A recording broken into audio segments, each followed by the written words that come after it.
لوگ سجدہ کرو 7 کی تجلی ہے۔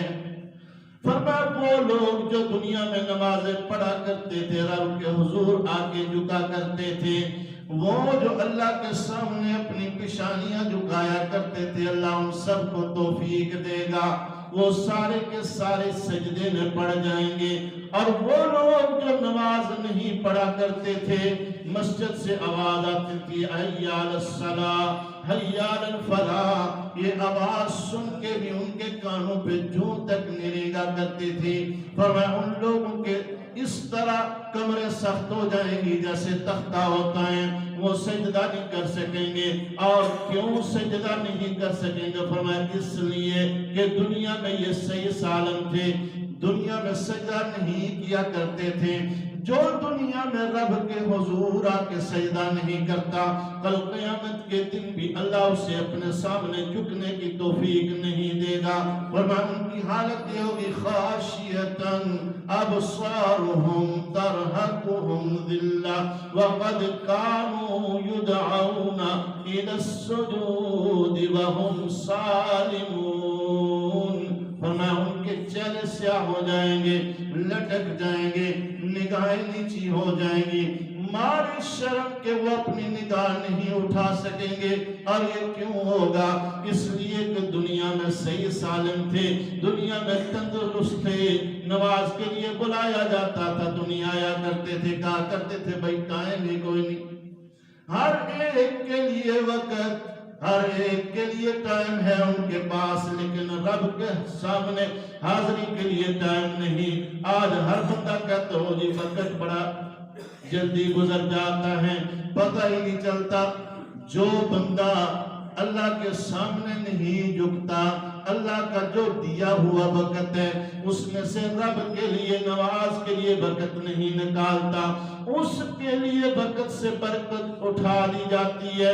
اور وہ بندہ جو رب کے سامنے جھکتا ہے، اپنا وقت رب کے لیے قربان کرتا ہے، اللہ اس تھوڑے سے وقت کی برکت سے سارے وقت میں برکت عطا فرما دیتا ہے۔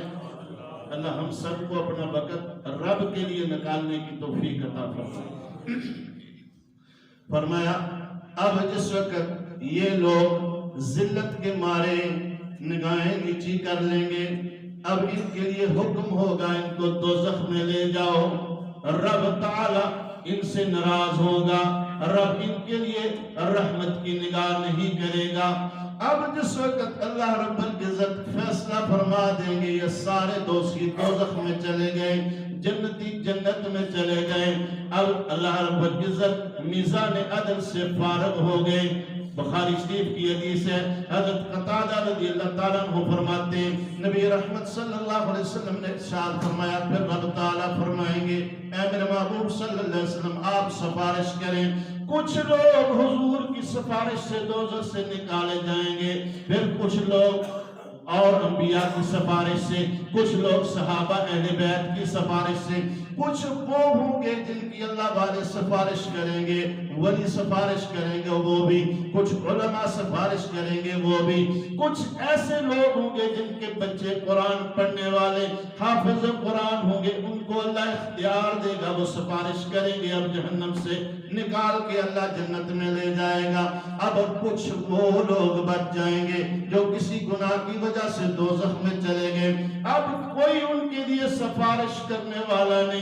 میرے اور آپ کے پیارے نبی صلی اللہ علیہ وسلم نے فرمایا، اللہ فرمائیں گے فرشتوں اب دیکھو نا کوئی ایسا بھی ہے جو ہو مسلمان، جو اللہ اور اس کے رسول کا نام لینے والا ہو لیکن دوزخ میں جل رہا ہو، میں اللہ اپنی رحمت سے اسے جنت میں داخل کروں گا۔ یا اللہ جی کیا پتہ چلے گا، یہ تو سارے کے سارے جل کے راک ہو گئے ہیں، ان کا جو اصل حلیہ تھا وہ تو چینج ہو گیا ہے، ان سب کی اصلی شکلیں تو نظر ہی نہیں آتی، جلنے کی وجہ سے حالت ایسی ہو گئی۔ یا اللہ جی ہم کیسے پہچانے یہ اللہ کا نام لینے والا تھا، اللہ کے رسول کا نام لینے والا تھا۔ اللہ فرمائیں گے دیکھو نا جہنم کی طرف وہ جو میرا نام لینے والے، میرے محبوب کا نام لینے والے، جو کبھی کبھار بھی میرے سامنے سجدہ کیا کرتے تھے، حتیٰ کہ ایک دفعہ بھی میں رب کے حضور آ کے سجدہ کیا. فرمایا جن اعضاء سے سجدہ کیا ہے اس سجدے کی برکت سے جہنم کی آگ نے ان کو نہیں چھوا. اللہ اکبر. یہ سجدہ اتنا قیمتی ہے میرے بھائیوں اور دوستوں کہ ایک سجدہ بھی کسی نے اگر کیا ہے, اب جو اعضاء دونوں پاؤں ہیں, دونوں گھٹنے ہیں, دونوں ہاتھ ہیں, یہ ناک ہے, پیشانی ہے, جو اعضاء سجدے میں بندے نے رکھے رب کے سامنے ایک سجدہ بھی نصیب ہو گیا, وہ بندہ اتنا خوش نصیب ہے کہ دوزخ کی آگ ان اعضاء کو نہیں جلائے گی. اب فرشتے کہیں گے یا اللہ فلاں فلاں ایسے ہیں جن کو باقی جسم تو جہنم کی آگ سے جل گیا لیکن یہ اعضاء بچے ہوئے ہیں. اللہ فرمائیں گے جنہوں نے مجھے ایک سجدہ بھی کیا میں اللہ ان کو آج دوزخ سے نکال میں جنت کے بھیجتا ہوں, دوزخ سے نکال کر جنت میں بھیجتا ہوں. اس لیے بتائیے یہ سجدہ قیمتی ہے کہ نہیں؟ جس نے کبھی کبھار سجدہ کیا اس کا سجدہ اتنا قیمتی ہے, اور جو روزانہ 5 وقت آ کے رب کے سامنے جھکے گا اس پہ رب کو کتنا پیار آئے گا. حضرت ابو ہریرہ رضی اللہ تعالیٰ عنہ فرماتے ہیں میرے اور آپ کے پیارے نبی صلی اللہ علیہ وسلم نے ارشاد فرمایا وہ بندہ جو 5 وقت مسجد سے آواز آتی ہے, ندا آتی ہے اللہ اکبر اللہ اکبر, فرمایا سارے کام چھوڑ دیتا ہے, کوئی بھی ضروری سے ضروری کام ہے اس سے ہاتھ اس نے پیچھے کر لیا, اللہ نے بلا لیا ہے بھائی, اللہ کا بلاوا آ گیا, اللہ اکبر, اللہ بڑا ہے, دکان بڑی نہیں, مکان بڑا نہیں, کاروبار بڑا نہیں, آفس بڑا نہیں, یہ جو ضروریات زندگی ہیں یہ ساری ضروری ہیں لیکن ایک درجے تک رب کا بلاوا آ گیا. اب ان سب کو میں پیچھے کرتا ہوں, سب کو پیچھے چھوڑا, آیا وضو کیا, رب کے حضور کھڑا ہو گیا, رب کی عبادت کی. اس بندے سے اتنا رب راضی ہوا جس وقت سارے اس کا ساتھ چھوڑ دیں گے. اب اس نے دنیا میں سب کچھ چھوڑا نہیں, کاروبار چھوڑا, اپنے رشتے ناتے چھوڑے, اپنا سب کچھ عارضی چھوڑا, رب کا حکم آ گیا. اب سب کو خیر بات کہہ کہ پہلے رب کو ٹائم دیتا ہوں, رب کا وقت نکالتا ہوں, رب کے سامنے جھکتا ہوں, بعد میں آؤں گا تم سے ملاقات کروں گا, بعد میں کام کروں گا.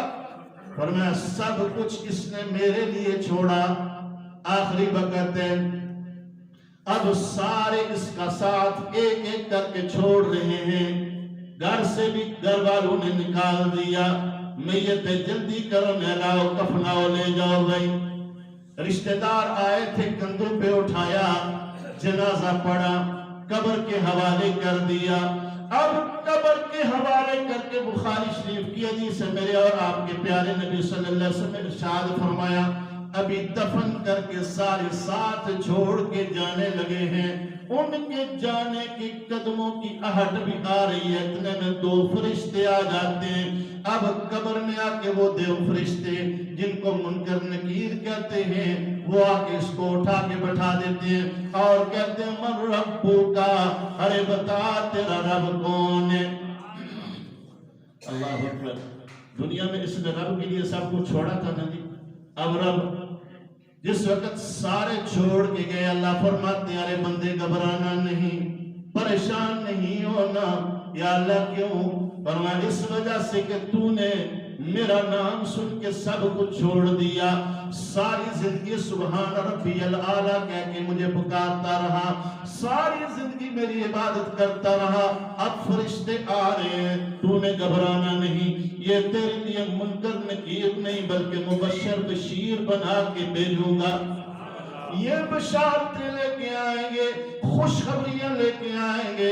یا اللہ جی کیسے؟ فرمایا جس وقت فرشتے آتے ہیں بٹھاتے ہیں سے فرشتے کہتے ہیں من ربو کا, ارے بتا تیرا رب کون ہے.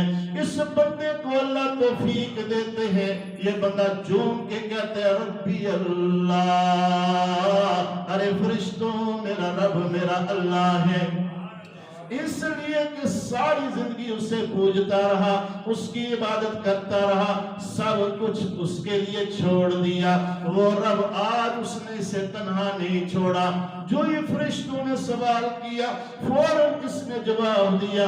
اللہ نے فرمایا فرشتوں بس کرو، اس نے سوال کا جواب دے دیا، اب اس کے لیے جنت کی کھڑکی کھول لو، اس کے لیے تا حد نگاہ اس کی قبر کو کشادہ کر دو، اور اس کے لیے جنت کا جتنا سامان ہے وہ اس کے لیے مہیا کر دو، اور اس کو بشارت دو، خوشخبری دو۔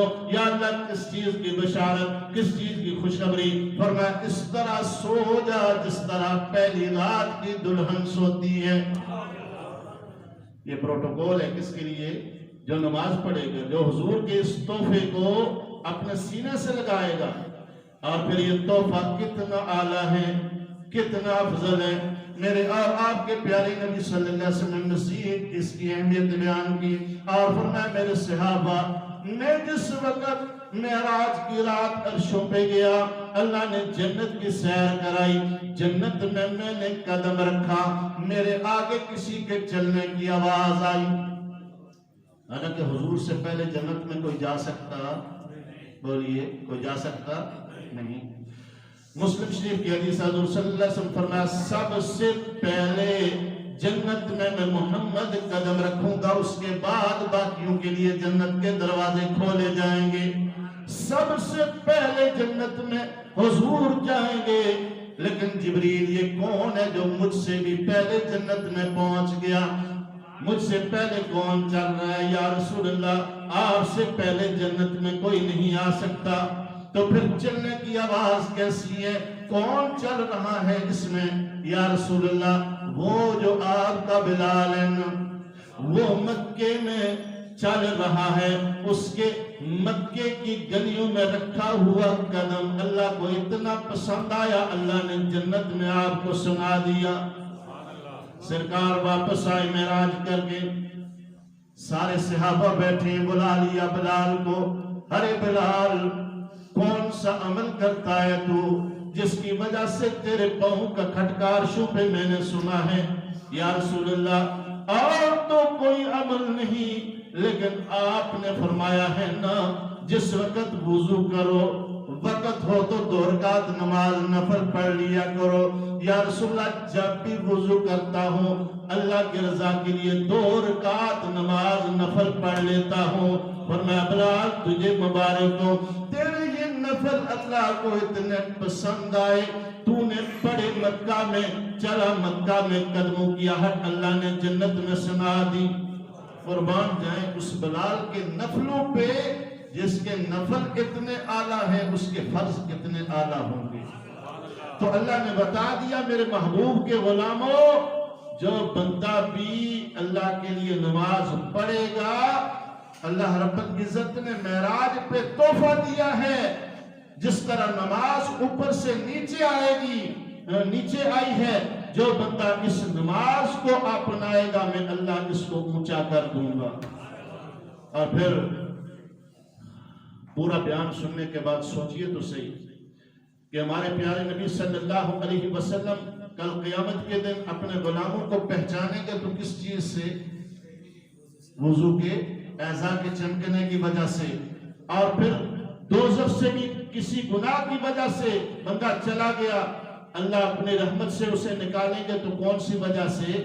سجدے کی وجہ سے، سجدے کے نشانات دیکھ کے۔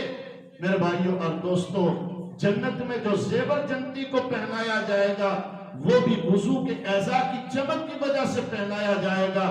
اور حضور صلی اللہ علیہ وسلم نے ارشاد فرمایا نورہم یسعی بین ایدیہم و بایمانہم، فرمایا وہ جو وضو کرنے والے، جتنا زیادہ اچھے طریقے سے وضو کرنے والے، فرمایا کل ان کے چاروں طرف آگے بھی پیچھے بھی دائیں بھی بائیں بھی نور ایمان ہوگا، وضو کی چمک کا نور ہوگا۔